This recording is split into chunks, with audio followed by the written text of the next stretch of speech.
You want passion in comics, but sometimes comics make people so angry they can't get over anything else. What are some of the most angry moments comics have brought over the years? Let's talk about that.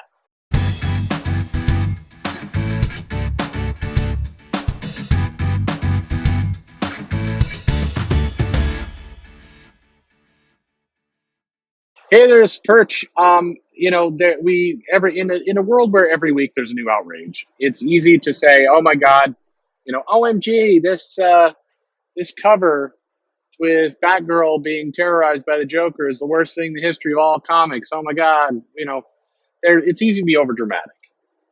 Very, very easy to be overdramatic, and people get angry at freaking everything. There's an issue of Batgirl where the villain was kind of trans or not trans. I don't remember what was going on. It's cross dresser at least. I don't know about trans.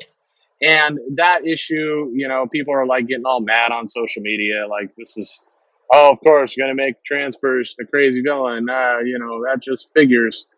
But those outrages and those angry moments pale in significance to the real angry moments. So what in the entire history of comics, what are the things that made people just super super angry about?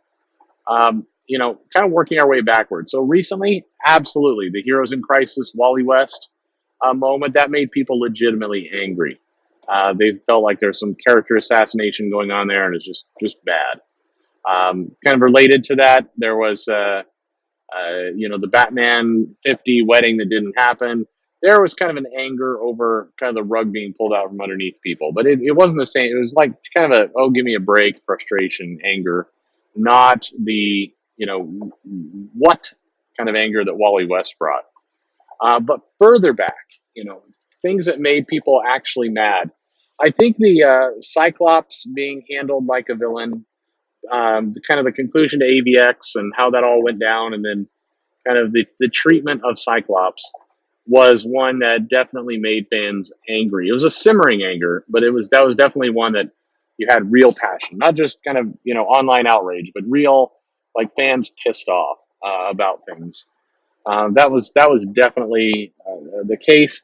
I think that the New 52 in general, while it brought in a lot of people, there was an immediate kind of anger reaction from fans who felt like their universe was getting cheapened, like it was going from a complex universe into kind of a cheapened version where things are just kind of spoon fed out. The heroes were boiled down to kind of more generic versions of themselves, and I think that's definitely an area where we saw some actual legitimate anger in a comic.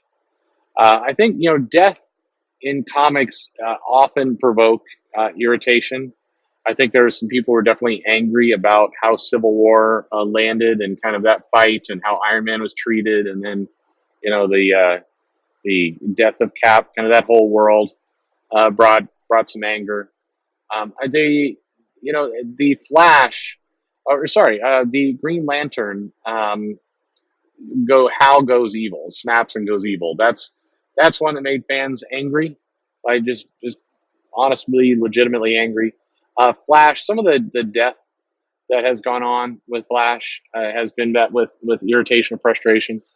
But I think, and I'm trying to think back. I mean, there's been moments where people have been really mad, and the publisher said, "Oh, we got some death threats here." By the way, I am not denying for 1 second that there's not crazy people who send death threats. And let me also say, if you're somebody who sends death threats to somebody or something that's going on in a comic, then you should not be wandering around out in public. You are crazy.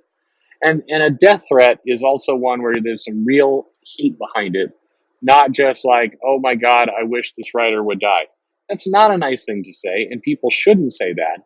But that is kind of one type of thing. And then a true, like, I'm going to find you, legit, you should turn this over to the police death threat is a different kind of thing. And I think it's very important that we don't mix those two up, because, one is, a fan expressing themselves in a overly dramatic way that is eye rolling and not healthy.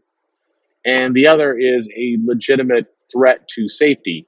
And I think it's really dangerous and bad to start mixing the two together, because We need, when somebody's putting a real death threat out, that's, we need attention on that. We need police showing up. We need some real attention to that. The other one, we just need to kind of not blow off, but just don't let it absorb our day. Um, and so in talking with both writers and editors over the years, the amount of death threats that actually go to the publishers. The publisher will say, and I kind of cop to, sometimes we'll say, oh, we're getting death threats as almost a way of doing marketing. Like, oh, this issue is so controversial, we got death threats, but didn't really get death threats. I mean, didn't really get anywhere close to what's claimed, and that's a good thing, by the way. And again, I think it's dangerous to say those things casually, because we need to be taking death threats seriously. But the one time where I saw, really legitimate, like, I am concerned about what's going to happen in a convention. And there's one and only one moment I can think about. Can you guys guess it? Where I thought, the creators, I hope they're providing some security, because there are some unhinged people over this issue, this topic. And that is without a doubt, One More Day, OMD, in Spider-Man. The erasure of Peter and Mary Jane's marriage, the extra little twist in the gut, that there was a girl that was just erased as part of that. That OMD moment, and Marvel cherry picked a number of letters that came in of, like, of fans going, "Oh, thank goodness! I'm glad for this breath of fresh air. This is the best Spider-Man I've read in forever." That the overwhelming, and only people who have left Marvel will cop to it, and they know, but they absolutely know. Joe Q will absolutely never cop to this being true, but it is. I mean, I have heard it from many, many sources, and several that are absolutely in Marvel, knew what was going on, well placed.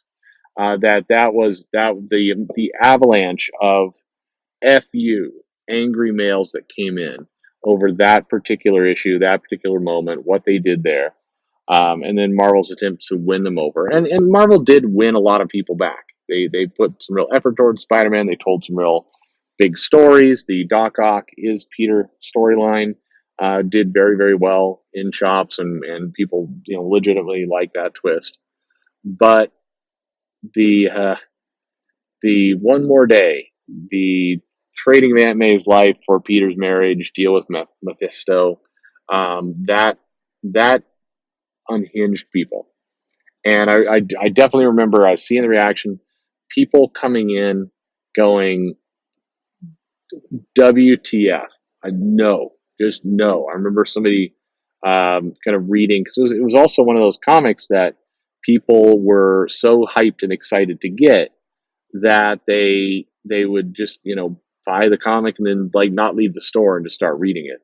And I remember, I could still picture the whole thing in my mind, of a guy who had bought the issue, taken it out of the bag, stood there, read through it. I could see the look of disbelief on the guy's face, and then just kind of the reddening of the face, and then just grabbed the comic and ripped it up and threw the pieces on the floor and shouted, just walked out the door, and did not come back. This is a pull box customer. Then they have the sorry task of shepherding those issues out back into the world. But there were a lot of reactions like that. That was most extreme, but there were a lot of reactions of people who were just absolutely incensed that this went on. And I think that Marvel wanted some controversy. They wanted some attention on that topic, and they got it.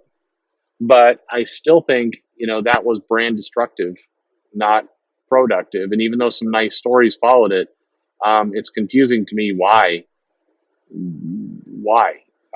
They could have told those stories, I think, just as well, in the context of a marriage. I don't think, if you go back and look at the issues that followed and the kind of adventures that Spider-Man went through, the overwhelming majority of everything there,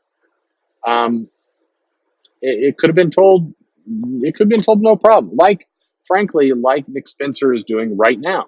You're seeing Spider-Man, Mary Jane stories. They're in a relationship. Granted, they're not married, but it's like, she's only an obstacle. The marriage is only an obstacle if you are too thick-headed to, not know how to write with it or utilize it. So I think, definitely a moment of just sheer rage. I think the closest DC has ever come to that is, well, there's passionate fans who get angry when a comic is canceled or when a character dies, but the closest moment to that is probably Identity Crisis and kind of the Sue Denby, murder, and then the kind of the rape reveal of Dr. Light, and just some of these other elements. Just that also is one that just made people, if not mad, just why?